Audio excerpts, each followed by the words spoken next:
acid? I'd rather not. It's a bad trip. It's a bad trip. That was a bad trip. The pain was so excruciating. Felt like somebody was sticking me with 1,000,000 pins. You know, just everywhere. Oh, it just... Oh.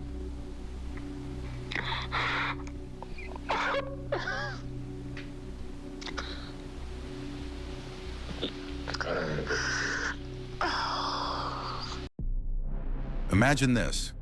You have got up in a small room without any window. The walls are unfurnished, the air is stuffy, and a clipboard lies on a steel table next to you. Then a man in a white coat bends over, writes something, and then in your arm pours a liquid. Several minutes after, the room distorts, twists, the color of the world bursts in your eyes and you lose track of time.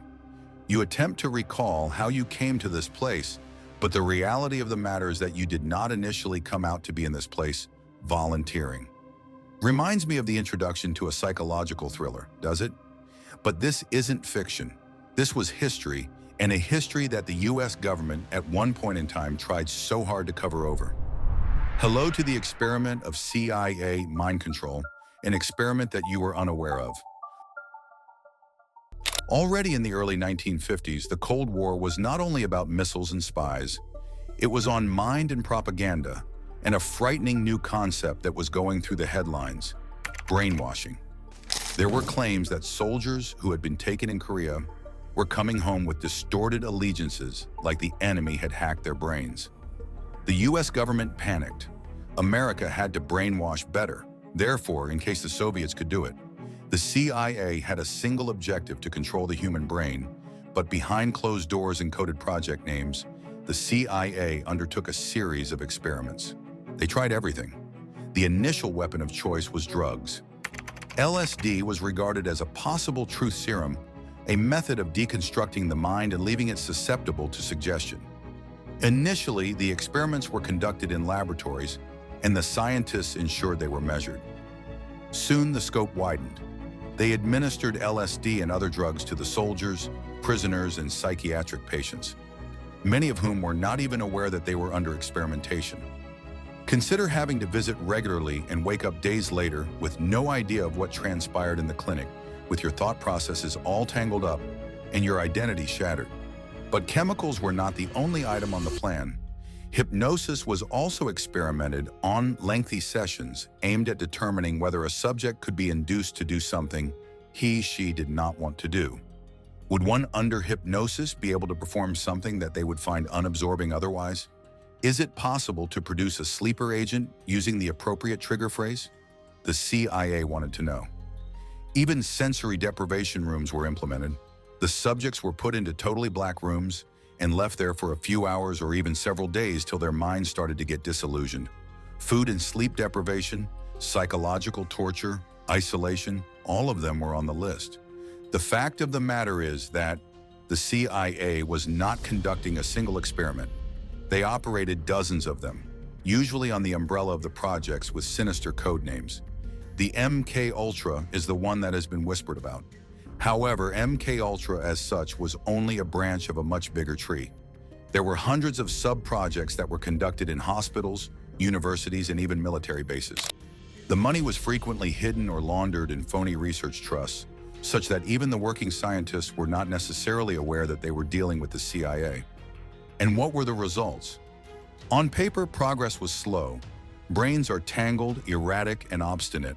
After years of experimentations, researchers were not able to control a person like they wished, just by programming it.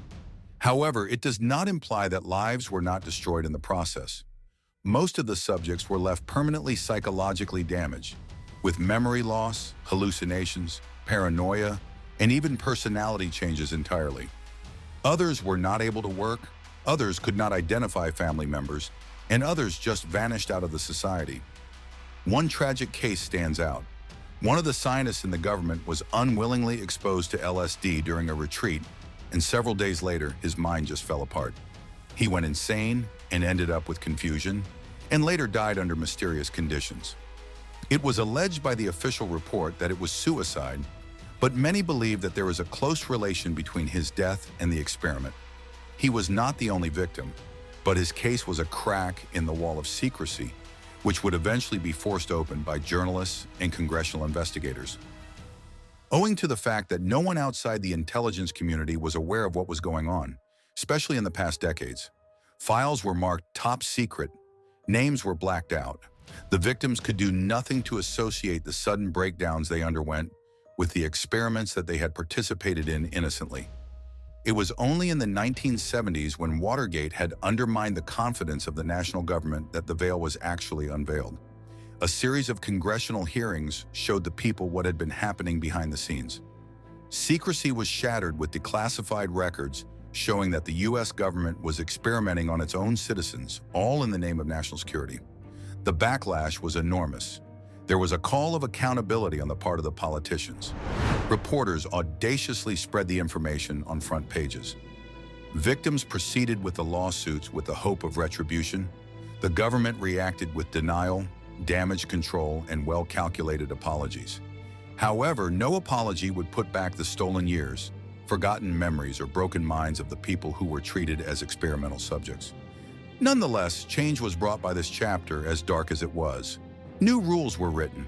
In the modern day, human subject research has to run through stringent ethical boards. The informed consent is obligatory. Scientific studies are checked by oversight committees to prevent such abuse in future. The victims of these mind control experiments were in several ways the pioneers of the present-day medical ethics. Their plight was a lesson to the new generations.